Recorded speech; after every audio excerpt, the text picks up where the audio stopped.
Well, we've got Hartshorne this week. It'll be senior night.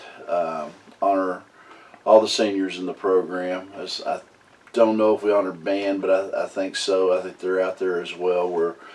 So it's going to be a big night. Wrap up the season. I mean, Hartshorne's a good team. I mean, we've been watching them on film, and they're a lot better than their record indicates. I mean, we might match up better with them on size, but they're not bad. And they already their playoff.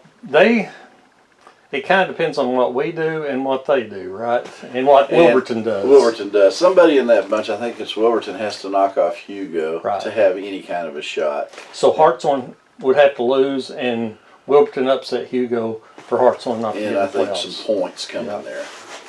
Because Wilburton and Hartshorne has the head-to-head. Yeah, and the OSSA they've already got Hartshorne as being in the playoffs.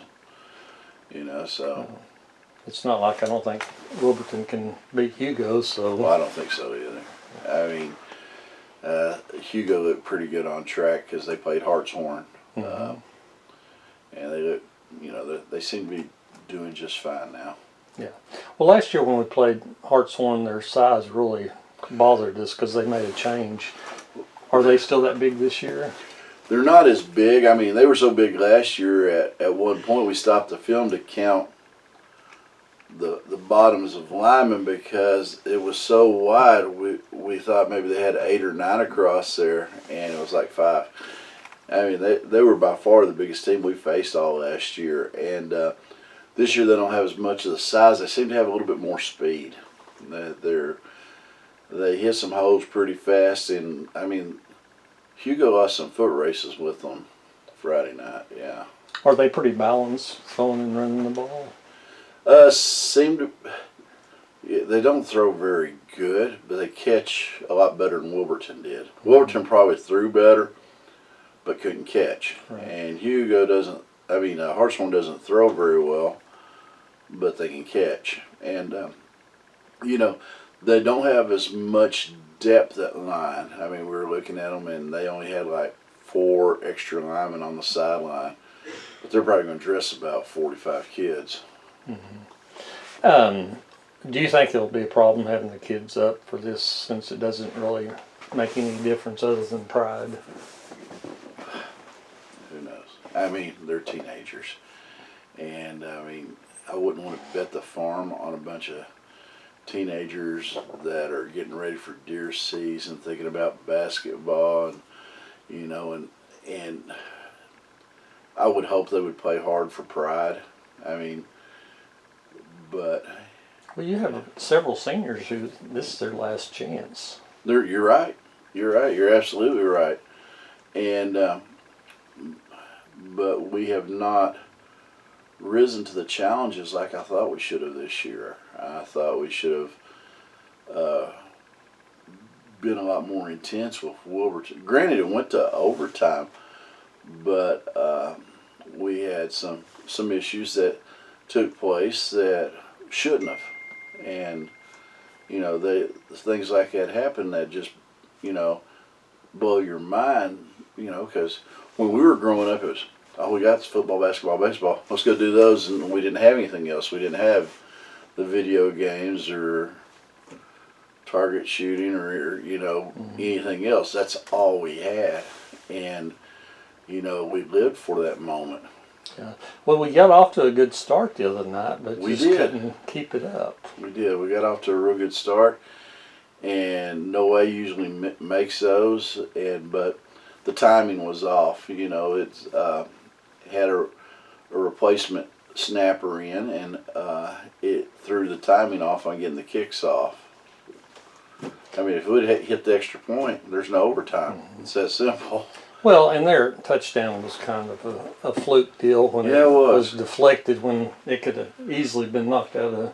And he should have never got the ball off. I mean, because our end took a bad path. It's something we've preached to them. You can't go underneath and try and chase them from there. You have to contain.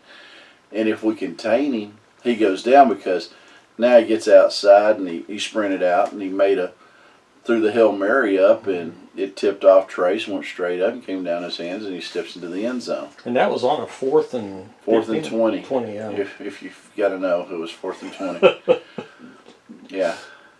And after that, you hit a couple of pretty big plays, but the second half was pretty much played in our end of the field. Yeah, it was. I mean, when we lost Ryan at linebacker, it really changed the momentum of the game as far as being able to stop them. We just, they had 3 really big guys on that played the defensive line that, we either got by them. I mean, we couldn't trap to save our life Friday night. Mm-hmm. I mean, we couldn't get the guards across, and that's sometimes where size catches up with you. You boy knows, And Glenn probably played one of his better games at center, but I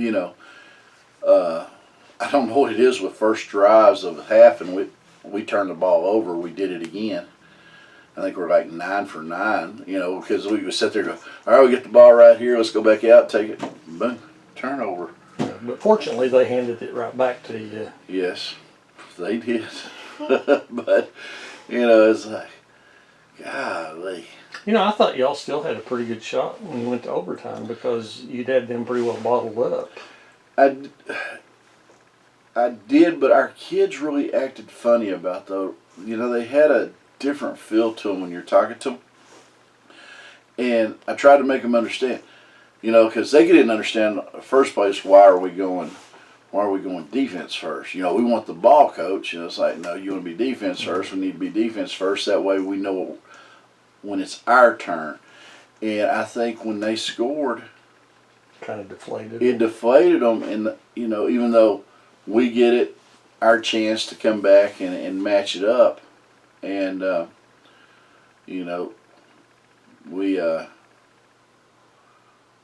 missed some opportunities there. Yeah. Okay. Well, thank you very much.